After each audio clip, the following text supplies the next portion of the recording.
I am extremely pleased to be here. Yes, it was a long flight yesterday, but I think I've got about 2 or 3 more hours of energy after waking up at about 3 a.m. this morning, so hopefully we'll get through this together. I'd like to thank Olga and Lara for inviting me here, and I'd like to let other people know who want to speak at events like this that they found me on Danielle's Women Talk Design website. So if you are a speaker, please do speak to her, get your profile on that website, because I don't think it would have been obvious to them to find a little black girl in London to come over to Boston and speak at this particular conference. So today, I would like to talk to you about wicked digital problems. In this case, I'm calling them paradoxes for digital transformers. So specifically, people who are working in a digital transformation environment. As Olga said, I've worked for a really long time, both agency and client side. I spent 6 years helping to run a digital and products and services agency. I was a business analyst in a former life before I did a master's to convert towards UX. And I'm currently, for my sins, paying the penance of working in the blockchain industry. So you can talk to me about that later on. But so what I've come to term wicked digital problems are the types of challenges that you would face when you're not working from a blank sheet of paper. Right? When you're trying to build amazing, user-centered, fabulous user experiences, but you've got all of the history of every piece of rubbish that ever came out beforehand, okay? And actually, it's not just thinking about systems from the 90s or the early 2000s or SharePoint 2007 or whatever that is. It's also thinking about companies that are mature, like Google, and what I've heard about their unbelievably insane code base, which is why they have to put engineers through hell, because to think about what they've done in quite a short space of time means that their technology is probably a hot mess under the hood. Equally, those of us who are working in startups, we're trying to run really fast and sprint and make amazing things, but we're probably making a series of fundamental mistakes that our future designers and technologists are going to hate us for, okay? So this talk is designed to help talk about that, affirm that, accept that, acknowledge it, and then think about what you would actually do. And hopefully I'll make you laugh a little bit along the way as well.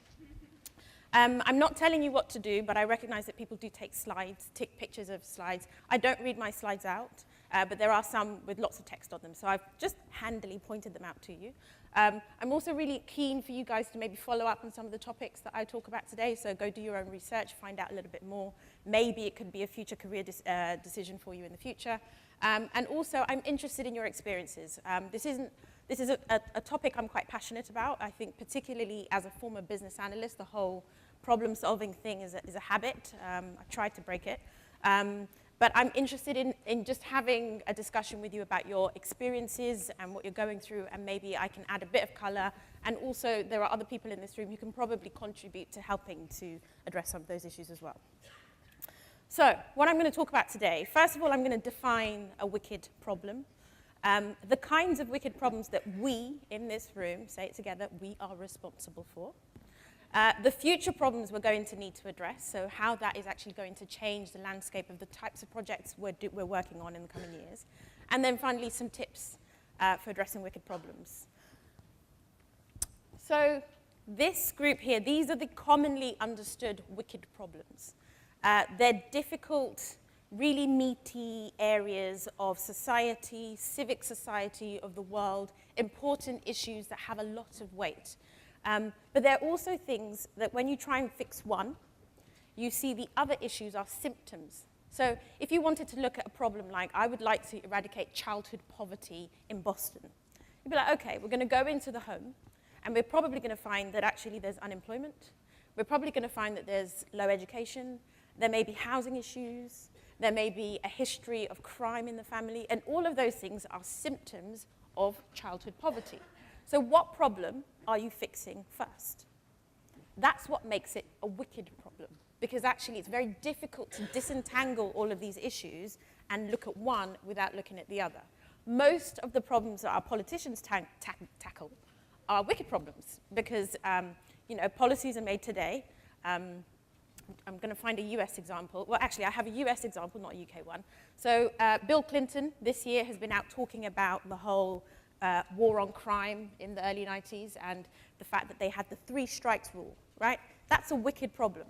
Because in trying to address people's fears about crime and drugs in the community, they have created an insane prison population that is 25% of the world's prison population.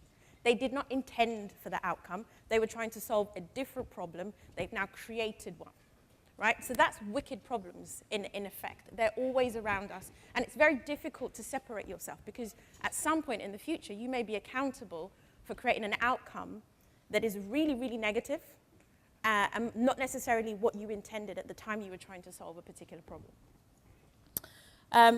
Now, there are 10 characteristics of these complex social issues that a wonderful chap called Horst Rittel came up with in the 1970s, so 1973.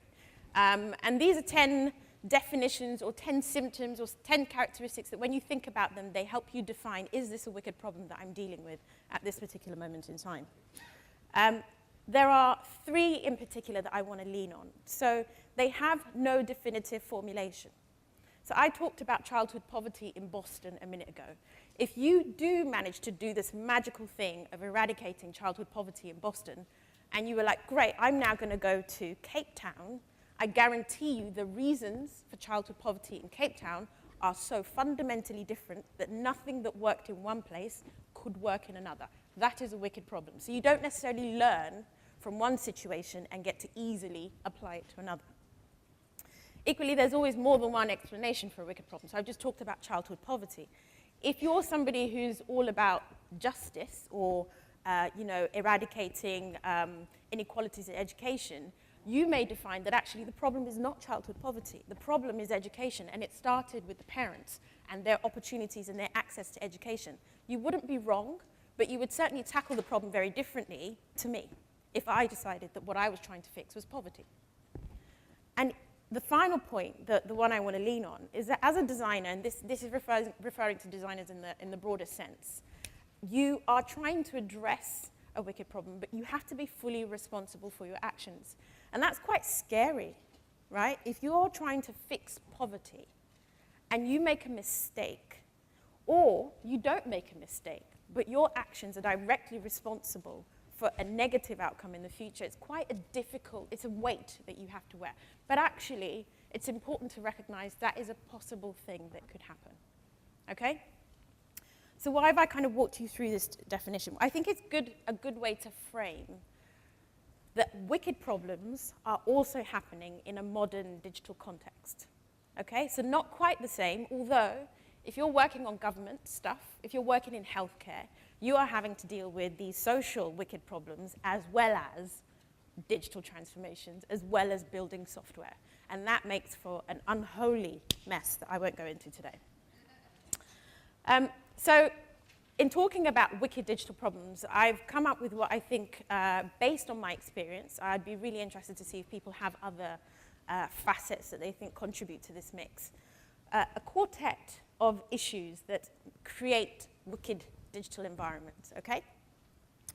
So they're the obvious candidates that you have in there, like legacy technology, say I, if you know about this one. Yeah, okay. SharePoint 2007, I've said it before. There's digital and technical literacy. And specifically for this, I was having a conversation over lunch with a couple of people. We looked to the senior leadership. I read Forbes magazine last week, and I'm going to go into my company on Monday, and we're all going to go Agile. And I'm not going to speak to anyone because they just need to know that that's where the leadership is taking them, right? But do they understand what that actually means? Have they actually got the literacy to understand the decisions that they're making? There's finance. How many people in this room know what best value procurement is? 1. It's one of the fastest growing digital procurement methods in the US and in Europe. So if you're a company or a business and you're buying a service provider or a product, you're probably using best value procurement. That we don't know about it shows that it's an invisible actor in creating some of the problems you're facing on your digital projects. And, unpopular opinion, Agile is killing us. It's actually killing us. It's killing us because it says, let's get going, let's move fast, we're going to be lean, we're not going to read all the documents. We don't do that. We're agile. We're going to start doing stuff today, we're going to finish it quickly, we're going to show you a new product in 3 weeks. But there's no way in hell that product is actually going to reflect the needs, the problems, the complexities of the environment that you're trying to build it in. And it's in recognizing that these 4 problems are colluding on your digital transformation projects that you can actually start getting some safety, okay? So it's understanding that actually when you are dealing with legacy tech and nobody knows where the tech is, there's a guy who switches on that machine every Friday, he fans it on a Monday, there's been a spill in the basement, somebody doesn't know where the new cables are, that's the reason you can't get search to work, okay? Or somebody's actually put a process in place that requires you to fill out 5 forms and speak to 3 people and go to a meeting and get approval from 10 levels of manager in order to buy 10 gig of extra space in the cloud. That's what's happening here, and that's what's slowing teams down. That's what's causing emotional challenges. I was unfortunately in a meeting earlier on this year where I went to speak to a very well-known retailer about a potential piece of work. And one of their managers came up to us to talk about the issues that she was having. And it was the first time I'd met her. And within 10 minutes of starting to talk about the issues they were having with introducing Agile and being lean, she was in tears. Because it's emotional. This stuff is affecting your ability to feel good about your work. It's affecting your ability to say, I know what I want to do, I can prioritize it, and I can commit to a deadline and then deliver on time. You're not able to do that because these issues are colluding against you. Now, I'm interested. This is a hypothesis. I'm interested in your points of view. Please do start tweeting. Does this happen in your organization? So I want to show you a case study as a way of just breaking down how this kind of thing appears, how it presents itself and what it looks like. Everybody know who this lady is? Yes, thank you. Famous British export. This particular lady is the customer for an organization called ABC Music. They are a real org, but I won't name them this time, who was a client of mine. 100-year-old institution in the UK.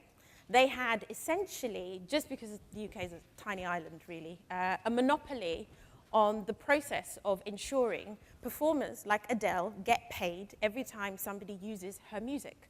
And not just her, but actually all of the people involved in the music, so the session musicians, the producers, the writers, the songwriters, all of the elements of making a single song for Adele.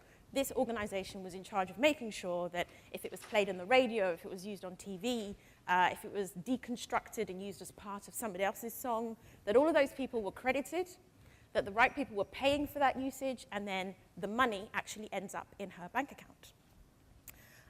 But oh my God, were they a hot mess, right? So they basically hadn't done any tech investment other than paying for Microsoft to come in and give them a lot of consultants for a really, really long time. They knew they'd fallen behind because in other countries, such as the US, the organizations in those countries didn't have a monopoly. They had competition.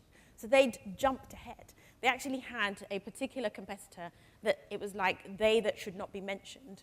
One of the worst things about them was that they were being funded by Google Ventures because they were so innovative and novel in the way that they were collecting money. And unfortunately for them, and they did talk about it unfortunately, Adele doesn't really live in just the UK. She doesn't just perform in the southeast of the UK. She performs all over the world. So they were very exposed to all of these other international organizations that were moving further ahead and doing more and doing better and being able to pay their artists faster. And she actually, like Elton John and Sir Paul McCartney and other British bands, had the choice to allow an international company to collect her money.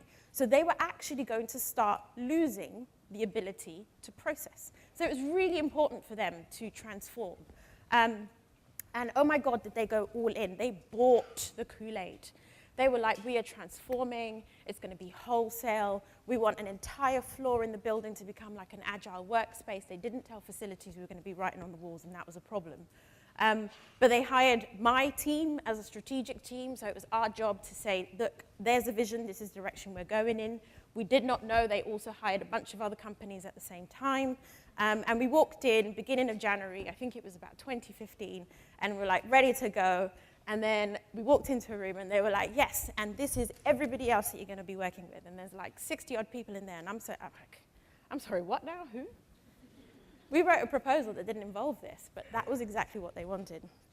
Now, the problem with ABC Music is they had fallen into all of the traps about this. They had databases that were Oracle databases, no longer supported by Oracle. Oracle actually stopped answering the phone and responded to emails a long, long time ago. They definitely hadn't done any proper maintenance and documentation because they had a practice of hiring consultants and not having in-house capability, so they hadn't built up their organizational knowledge about the tech that they fundamentally relied on. The C-suite, they're accountable to a board that's Adele and Elton and other musicians and Universal Music and all of these great marketing brands. So they said all the right words.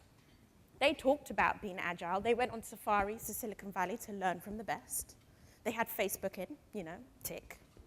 But they did not understand just how big the problem inside their organization was. They genuinely had never spoken to any of the people maintaining the current databases in order to understand how big the issue was.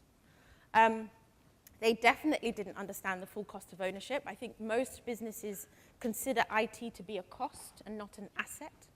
And so in trying to transform, they were also trying to do it for the least amount of money, given the massive complexity. And they bought us on a basis that we were going to start now and fix later. We sold them the first project and said, yeah, we can absolutely deliver this in 6 weeks. If only I had known. Now, I'd like to encourage you to look up blockchain in this context, because this is a good example of an organization that's probably going to get replaced by a decentralized solution. It doesn't make any sense to have a company collecting usage data when actually that information should be available to everybody, and people should be able to say, hey, I want to use that song today, so I'm just going to pay for that usage, and that person gets paid straight away. And there's lots of people working on it. Mycelia in particular is an organization started by Imogen Heap, who is a musician from the UK, who absolutely hates all of these companies that sit in the middle. And she is like, I am going to make them eat my feet for breakfast. And they are actually building a blockchain to solve this problem. But I won't go into that right now. So if you think about ABC Music and the situation they were in and the fact that we'd been brought in as a strategic lead and they brought all these other IT companies who spoke all the right words about agile transformation, new tech, we were actually responsible for making a whole bunch of mistakes. So what do wicked problems look like? They look like slow lookups and searches. They look like, the spinning wheels just going on and on and on forever, and that thing is just not loading. Or they look like pages that load really weirdly, because actually it's not the network, it's not your data, it's something happening in that organization's setup, okay? They look like page disharmony and flat interactions, because the Agile team moved so fast that actually the designer moved on to something else, or something else was going on, and somebody who wasn't the right person decided on how that bit was going to work because they didn't have an answer and it didn't quite fit with the setup that they decided to go through and all the tech they had to use. And they look like dead-end journeys. How many of us have been through an unbelievable loop of click here for more, click here for more, and click here for more, and you just end up in the same, and actually you don't even know how to click out because you can't close it because somebody forgot to put the close or the back button in. That's what it looks like. So they feel like interface problems. They feel like UX problems. They feel like problems you can solve in a single project team. And I'll give you an example of what we ended up doing with ABC Music. So one of the use cases, this was the project we sold them in 6 weeks. It felt small. It felt discreet. A person's song gets used, so I'm an Adele tribute band. I'm going to be performing tonight at the Harvard Medical Center. And so what I want to do, or my agent's going to do, is at the end of my performance, I'm going to write down all of Adele's songs that I performed, and then I'm going to submit them to ABC Music so that they can make sure Adele gets paid. Why? Because Harvard has paid for a license that makes sure that any performances in this space are paid. The artists are paid for the usage of their work. So I'm not, as the person doing the Adele tribute, paying for it, but I'm in a venue that's going to pay for it, and I just want to make sure that information gets there. What used to happen is these set lists or performance lists, performance orders, would be emailed in. Occasionally, you'd have people kind of walking around at the end collecting bits of paper with like scribbles of the set on them, because, you know, artists stick them on the things that they have in front of them, trying to decipher handwriting and then, you know, transcribing them to a person over the phone. They get faxed in. All sorts of really difficult things. Now imagine Adele, and one of your most popular songs is Hello. How many songs called Hello do you think there are in a database of over 3 million songs by British artists? So what's the likelihood that if you happen to be not Adele, you would get paid when somebody actually put your version of Hello into this database? Unlikely, actually. So Adele gets a lot of benefit from other people. And then through this process of getting paid, there are various elements of, you know, this email gets received, or a spreadsheet gets received, it gets uploaded into a system, that gets faxed or emailed to someone, they print it off, have to put it into another system because security, it's not networked, because each play is considered money, right? So every instance of music being used is cash. So I now have a bunch of security around it, so it's not plugged into the internet. Oh, no, no, no, that won't do. Meaning I've got to print out a document and type it in. Guess what happens? Spelling mistakes happen. And the wrong information gets in and people don't get paid. So we had a step, this is reduced, 7 steps. It was actually something like 16 or 17 discrete steps that somebody had to go through. And over the course of a fairly hellish project, we reduced it from 7 to 6. And it looked really nice, actually. You could now just go on the website, and there was a nice mobile-friendly UI. You could search for the song, mostly. You could pick the song, and then you just press send. Or if you were on tour, you could create your set list, save it, and then say, yep, I used it this night, and that night, and that night, and that night. So you wouldn't have to go through the whole process again and again. We made a whole bunch of real, genuine improvements to the experience of using this particular tool. But we actually created hell for the next bunch of people who were going to come through. Why? So, remember I talked to you about how old ABC Music systems were? Well, one of the things they had done in about 7 or 8 years ago in order to save money and have better relationships with their international partners is that they created a joint venture to share data. And what that joint venture actually did was say that the one thing that allowed ABC Music to make sure the right people got paid for their work did not belong to them. It belonged to the joint venture. And you had to ask them permission to get a copy and to check that copy and to use that information. And then if you wanted to add stuff, you would then send it back to them and wait in the queue whilst they uploaded it to the newish Oracle database that they had somewhere in Switzerland. So we had to create a new database because we couldn't do real-time lookup. You cannot do type-ahead lookup against a data set that isn't anywhere that's sensibly set up for type-ahead lookup. So a download onto a single machine in a non-networked environment does not allow you to do type-ahead lookup. So we had to create a new database. We also had to create a new login system because we couldn't actually use the existing login system. So for all of our attempts at improving things, we actually made the landscape of that particular project and that particular company a lot worse. Hybrid venue search was another really interesting one. You and I are performing here, so we know it's the Joseph B. Martin Conference Suite at the Harvard Medical Center, right? Actually, for the purposes of ABC Music, it might be called Harvard. Or it might be called Joe's Cafe Limited, LLC, US only.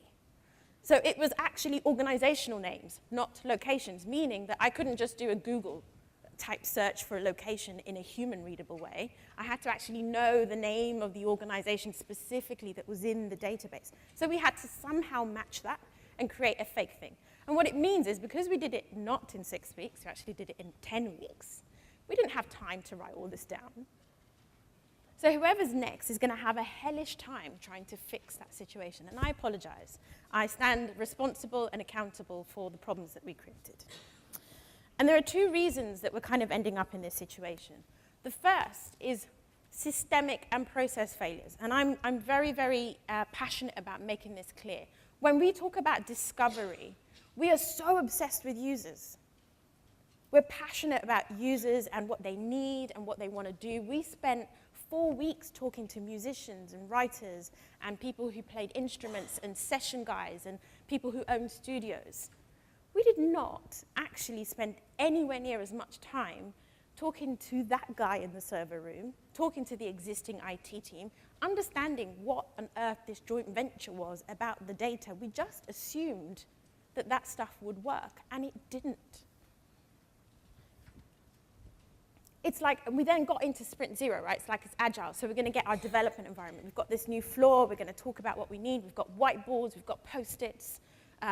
We've got a nice Kanban layout that somebody stayed overnight and drew all the lines perfectly straight. It was gorgeous. And then there's Sprint Zero, and we're talking about, yeah, we're going to use this tool and that tool, and we're going to get it here. Still, no one's asking, what is this place we're trying to put this kit into? How do we make sure we've got the right information when we need it? How do we make sure we've not got people sat there asking questions about when they can plug in to the main database, and no one can answer that question? There were 60 people. 60. Have you ever been on a stand-up with 60 people? It ain't fun. And a lot of them are silent. Some of them are silent breathers on a call. Where do we actually try and understand what the current system is doing? How do we model today's world in such a way that we really get the characteristics of that system? So that when we're thinking about what an end user needs, we're also thinking, okay, well, how far on that journey can I take that end user given the current context that I'm in? As a former business analyst, I know we've fallen out of fashion, right? Nobody wants to hire us anymore unless you're a change management consultancy, and we know we don't mention their names here, okay?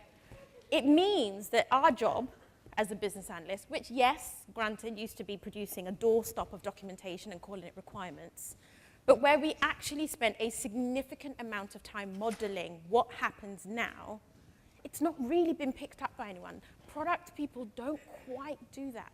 UX people, to be honest, don't do that. So what's happening is that no one is doing that.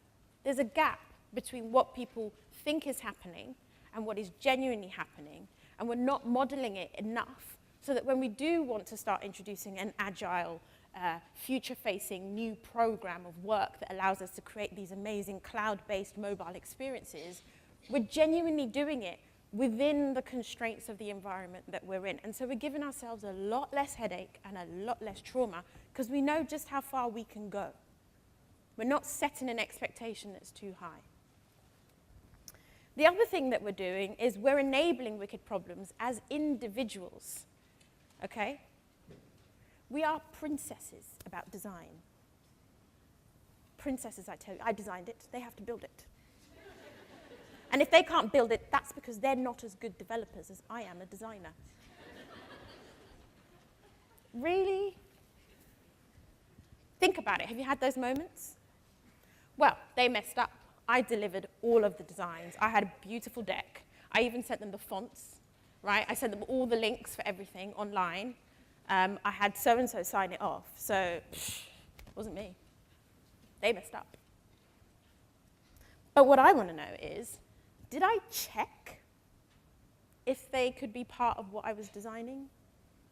Did I feel so concerned about being the best designer in the room that actually I decided to squirrel myself away and create magic without having a conversation that would just allow me to say, is it even possible?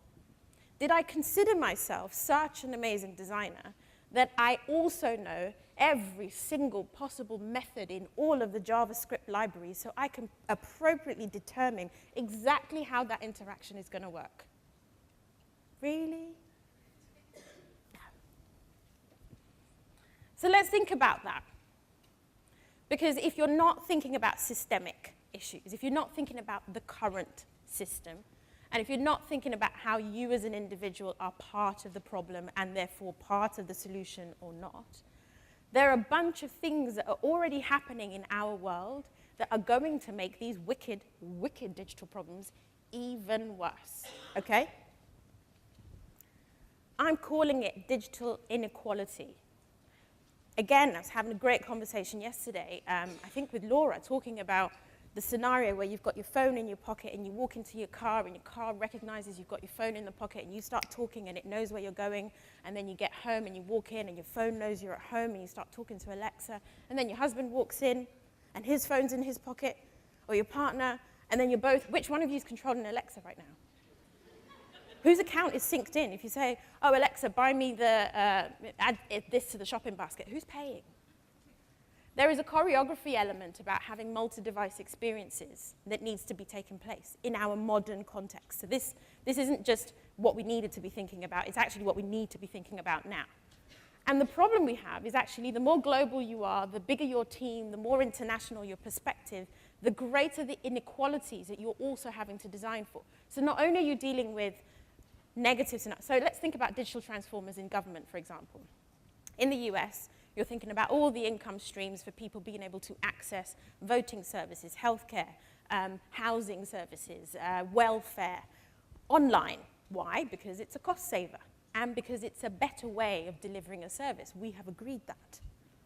But if you were actually a digital transformer in South Africa, where I was earlier this year, you're dealing with all of those same problems, but you're also dealing in an environment where a significant number of the population still use USSD codes to transact. Again, hands up, who knows about USSD codes? Oh, wow, one. So a USSD code usually goes something like this. Hash 2345 star, hash 1234 star, hash 77896, hash star. It is a way of using a dumb phone to transact with a service provider using codes. So you get say you want to do a top-up on a pay-as-you-go. You scratch it, and instead of calling someone or having an app on a dumb phone, so not a feature phone, you would dial star, blah, blah, blah, the code in the scratch, hash star, and so forth. In South Africa, they've evolved banking services. They've evolved ways of doing census using USSD. But they also have smartphones. They also have the latest Android operating system. They also have Alexa. So if you work in Barclays, South Africa, you are designing for Alexa, voice interface, and USSD, because you're not just suddenly going to get 60% of the population to stop using their only access to these services. 3.4 billion people in the world only have a feature phone. Again, who's ever used a feature phone? A few more people. Who knows the difference between a feature phone and a smartphone? Anyone willing to share? Do you want to shout out? What do you think? There's no apps. Well, there are. Ish. So a feature phone is a halfway house between a dumb phone and a smartphone. You sort of have apps, but all those apps are doing is doing what your old 2G phone used to do, when it would simply go to an M.dot website to try and find that service and send it back. I spent 2 years working on a mobile messaging service used predominantly in Latin America by people who were communicating with their family overseas. So person A would pay for a beautiful sticker that had a bit of a GIF action going on it, and they try and send it to their cousin who was on a 2G feature phone, who was never going to be able to receive the sticker.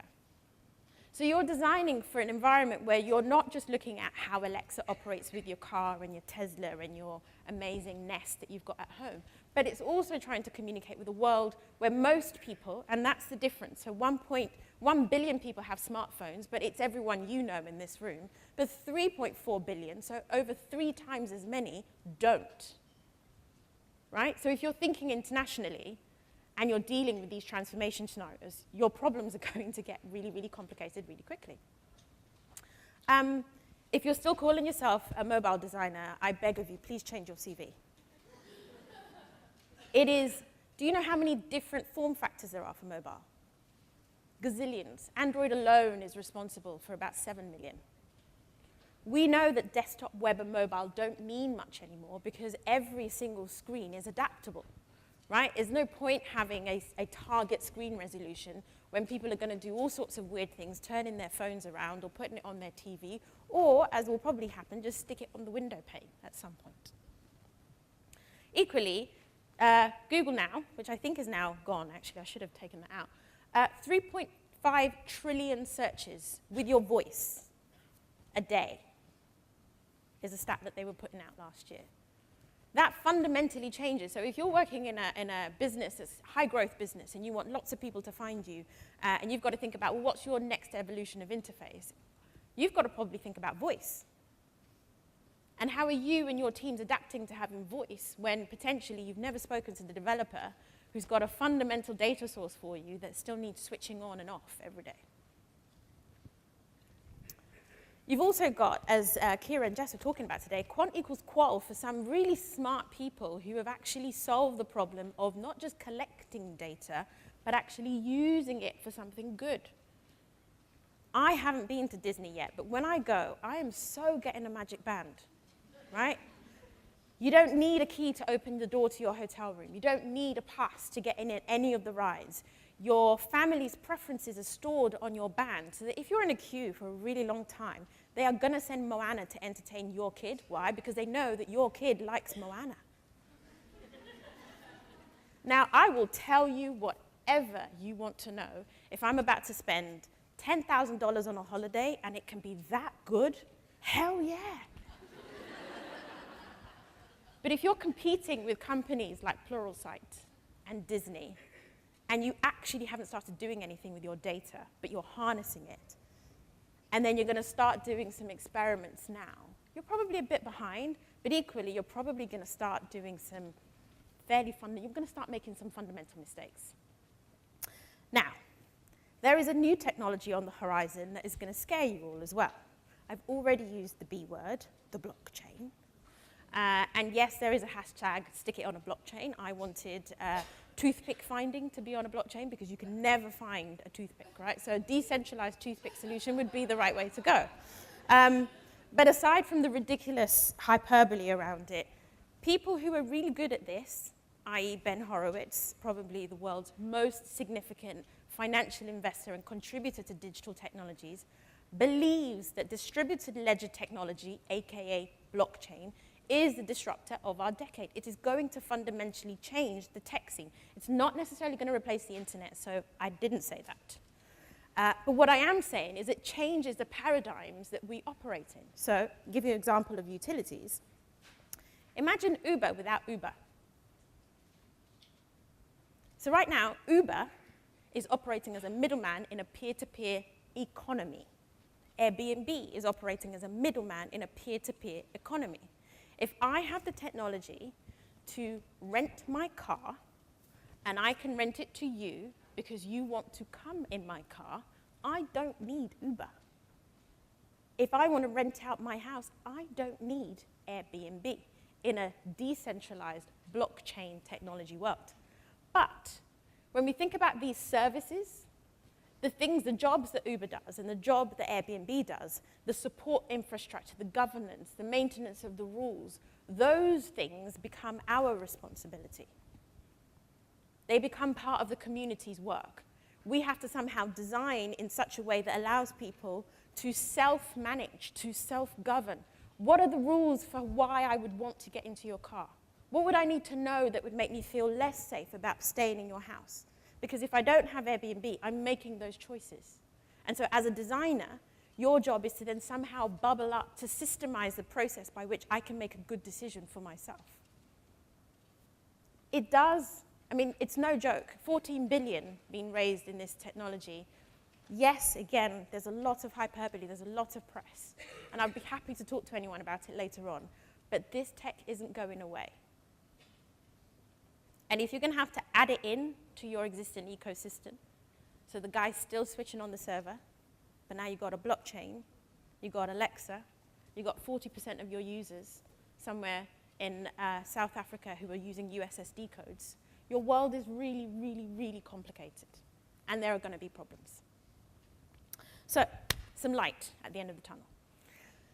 Let's talk about tips. And I decided to use a very US-centric, I'll keep bashing that, US-centric language for this bit, but consider them affirmations. So these are 4 affirmations, right, that you can make as a designer in your teams that will hopefully help to ease the pains of trying to deliver these services in a really difficult environment. The first one, idealizing for the end user isn't valuable if you don't take as much care to understand the contextual constraints you have to design within, even if those issues are not immediately apparent to the end user. Do not show your underwear to the users.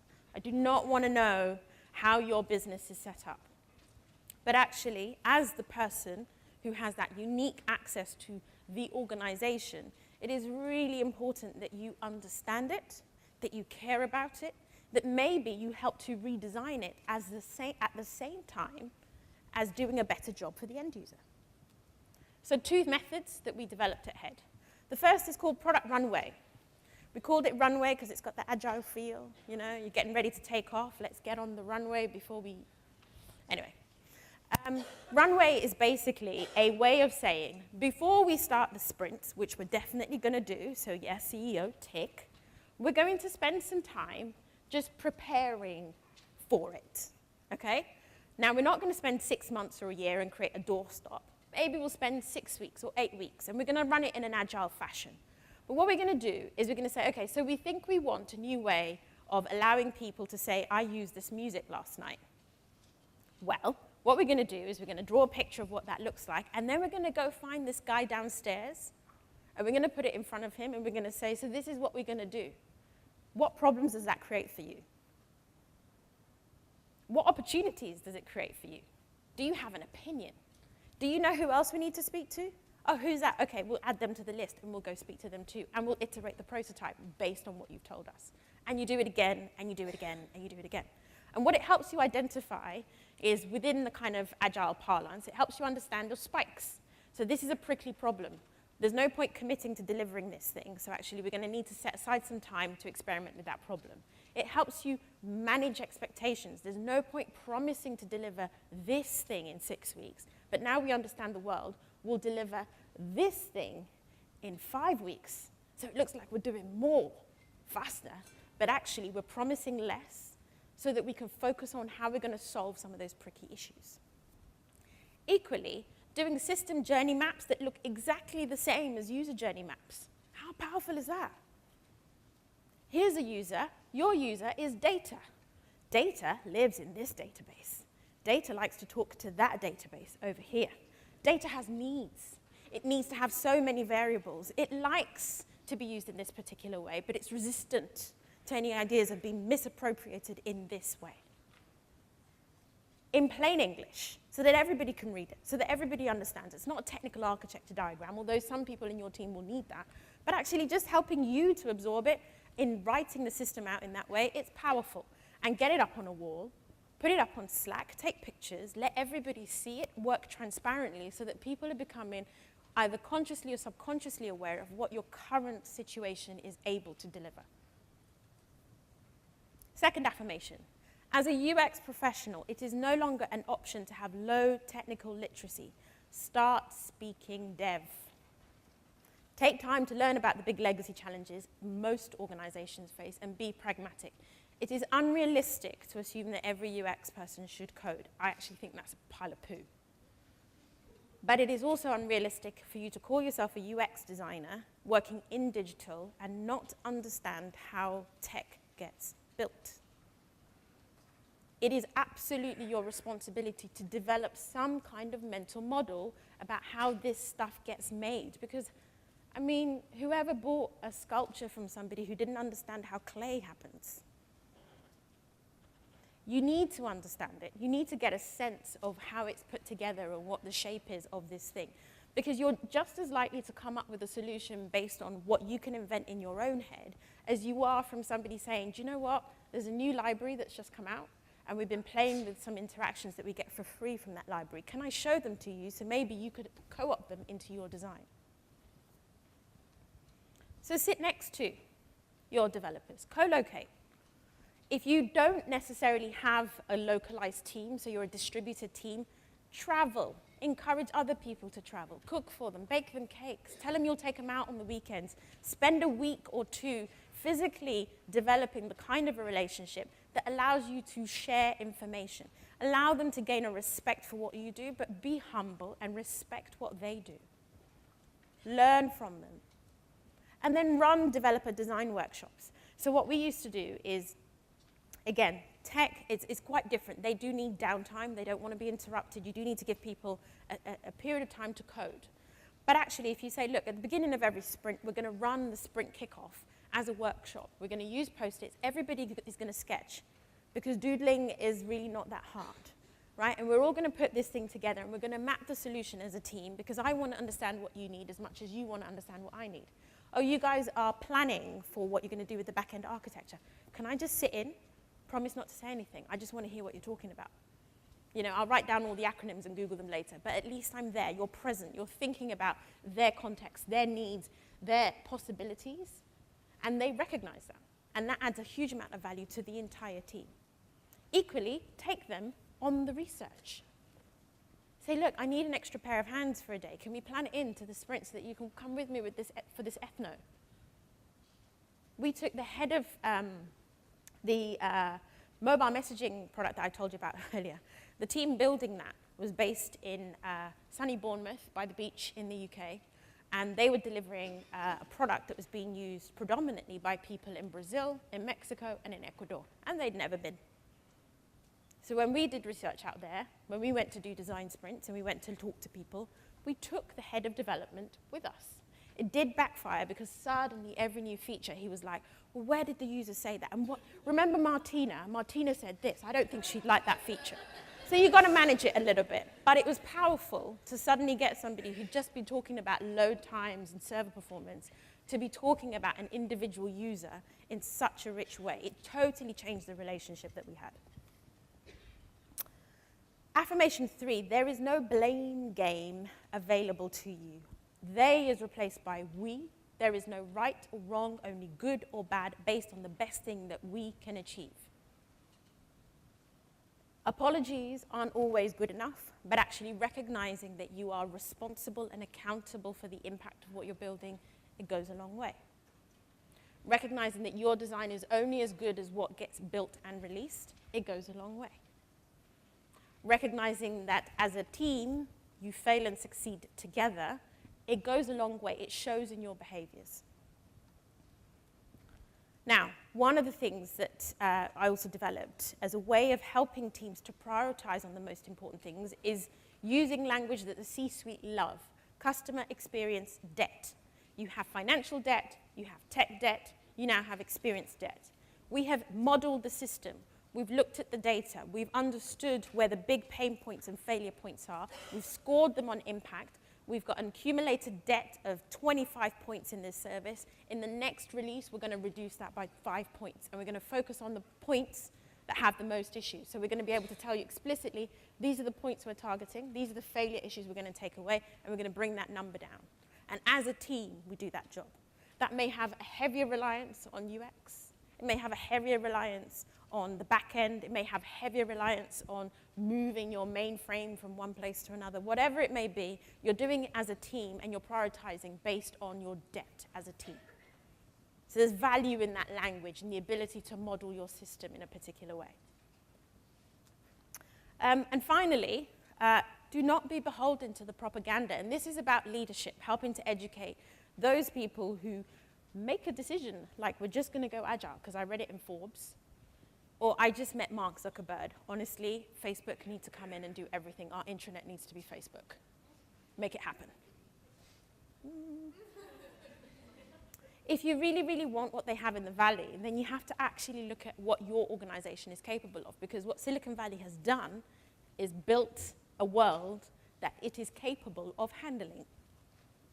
If you are based in Maidstone in Kent, or even worse, Slough. Anyone been to Slough? You don't want to go to Slough. Don't go to the Valley, believe all of the hype, and then come back and assume that you're suddenly going to get that by telling people to go agile, go in the cloud, and build faster. It doesn't work that way. So another thing that we invented was we invented a way for the C-suite to prioritize what is it that you're actually trying to do. How does your strategy break down into a set of actionable things that your delivery teams can respond to? So, you're a business. You want some numbers to grow. You want some numbers to reduce. You want some things to improve. And you want to work on potential so that you don't have to spend £10 billion in 5 years on another transformation. okay, we're going to take those KPIs and we're going to build our program around making sure certain numbers go up, making sure certain numbers go down, helping things to improve, and having a little bit of a skunkworks thing going on so that we're always looking at what's next. And so, dear CEO, don't come and ask me to change a color. Again, Laura, loved your talk. Don't ask me to change a color on a piece of UI. Ask me how I'm going to help you get your grip to the right place. Ask me how your grip's doing. Get a grip. That's what I did it for. Be mindful that actually the propaganda's all good, but it all relates to what your organization is actually capable of. And if you haven't thought of what you're capable of, if you cannot explicitly communicate to your team that this is what we're trying to do, you're just going to get a hot mess. And you're going to get people crying to absolute strangers in the cafe because they're so emotionally wrought in what they're doing. And so, UX talk, I've got to use Einstein at least once, right? We cannot solve the problems we have created with the same thinking that we used in creating them. This is probably something that I think should be added to the definition of a wicked problem. 99% of the time, at some point in the future, you will realize that the ways in which you were making decisions were fundamentally flawed. And so you have to reinvent. And that's what we have to do. We have to reinvent. We have to acknowledge. We have to be more humble. And we have to do better. But it's not your fault. These are wicked digital problems. And ultimately, all we can do is try and ease our way through them because they're not going to get solved overnight. Any questions?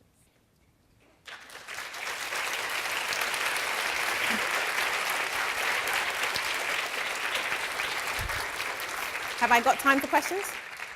1 or 2 questions? Are there mics around? I can't see any mics. There are people with mics. Yeah? Anyone? There's one question here. Okay.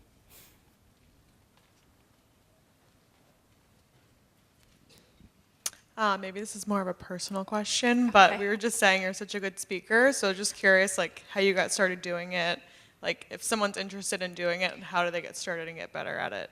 Okay. So my training ground was agency.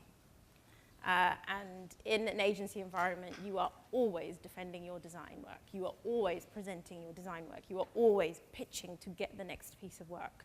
And it's where I learned how to present. It's where I learned how to simplify the message, because you're communicating with somebody who's not necessarily an expert in your field. It's where I learned to package and create acronyms that people like to reuse and make things memorable. It's kind of like a marketing-y thing, but agency is a great place to learn that. So if there are meetups, there's a meetup in the UK called Toastmasters. I don't know if you guys have that here in the US. It's a great place to go and practice that same thing, find a message, package it, communicate it to people, and then just keep doing it over and over again. So people come to Toastmasters who've been presenting for years, but they're constantly refining their ability to communicate and get feedback from the audience. So I would recommend you do that.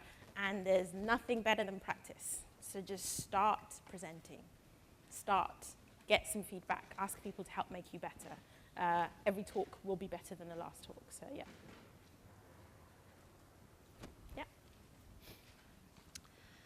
Yeah. Thank you, first of all. You're awesome. Thank you. So what do you do when you are faced with a wicked problem and you're in the middle of collecting all this information? Yes. And it gets more and more complicated? And then the more you're like, oh, I need to involve all the stakeholders, I need to have all these conversations, it just gets more and more complicated. And Okay. you're faced with the point where it's been a while, I need to make a decision on how to go. Like, how do you have like tips on like how to take a first step? Because we're faced with one right now, and every time we step in one direction, we're just like, I don't know if this is the right thing to do. Yeah, I mean, my biggest tip is you're probably not alone in that situation. If you've been speaking to all the people, you've already got a team of people who are as invested in that solution as you are. So externalize your brainstorming. Get things up on a wall and invite people to come and help you distill, okay, these are all of the challenges and barriers. How do we get to a point where we're picking something rather than nothing? There's no hack to that. It's actually just method. And there's also no sense in potentially trying to take that problem away come up with a solution and present it to people, because everyone's going to have an opinion, and you will probably end up feeling like they're tearing down your ideas as opposed to helping you move forward. So you're much better off trying to be as collaborative as possible in that scenario. And especially if you've modeled something on a wall, you've got post-its or scribbles, it's a really great way to say, okay, well, we're going to put a red circle around this particular thing, and that's what we're going to tackle. Or we're going to take it down and we're going to replace it with an example and have our meetings up against that wall as a way of, again, helping people to stay focused on the thing you're trying to solve and encouraging them to annotate it, stick post-its up, and at some point you'll come to a definition. I think potentially, and I know that there are challenges with product management potentially in a lot of organizations where it's still quite an immature practice. The ultimate decision should be a product owner's to say, I have heard all of these things, and I've decided that this is the direction we're going to go in. And then the team's job is to say, okay, this is when we can get there. So supporting the product owner to make that call, or whoever the program leadership is, by working transparently and demonstrating that all of the right people have been involved, usually makes it easier to make a call and not feel like it's resting on one individual's shoulders. Maybe one more question? Yeah, one more question. Question here. Oh, sorry. Oh, okay, 2 more questions. You've already got the mic, so very quickly. Ask about, Oh, yeah. I can is it hear you. on? Yeah. The moment when you walked into the room with the 60 people and realized you were on a different project than you thought you were. Yeah. How did you salvage it, carve out the piece for yourself that allowed you to be successful? I'll give you the short answer, but I'd be very happy to fill you in on a lot more detail afterwards. I was very fortunate to work in an agency with people who I still work with today. We just sold that one and started a new business right now. We're very, very grown up in that you're not going to win, so you now have to try and figure out how to survive. And what we did was the other company that we had no idea was going to be there, that was supposedly going to work with us, we left that first meeting and we took them away and we worked out how we would work together.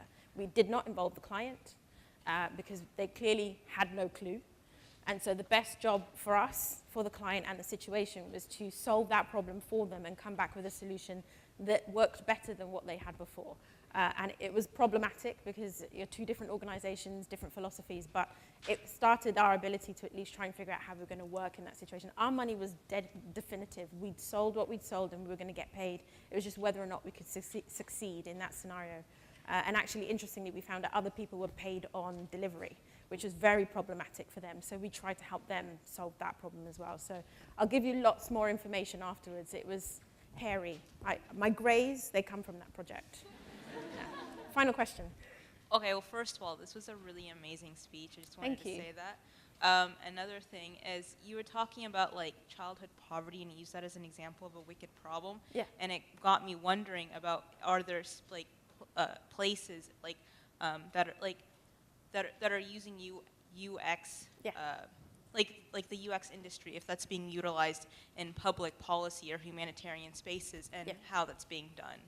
I would recommend that everybody here gets a book called Wicked Problems by an ex-frog designer called John Colco, because that's exactly what that entire book is about. He basically created this book and said, as designers, we have a set of tools for inquiry, for research, for unpicking the complexity of a situation, for modeling, for systemizing, and we should be applying them to issues like poverty, to war-torn countries, to housing, to domestic violence. We should look at all of these civic issues that plague us and apply our tools and give our time as designers to try and solve them. I absolutely love that book.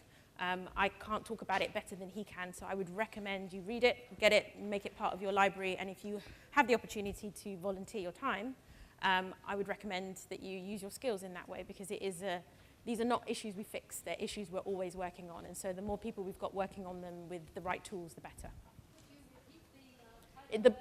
The book, it's called Wicked Problems, that's it, by John Colco, Jonkolko.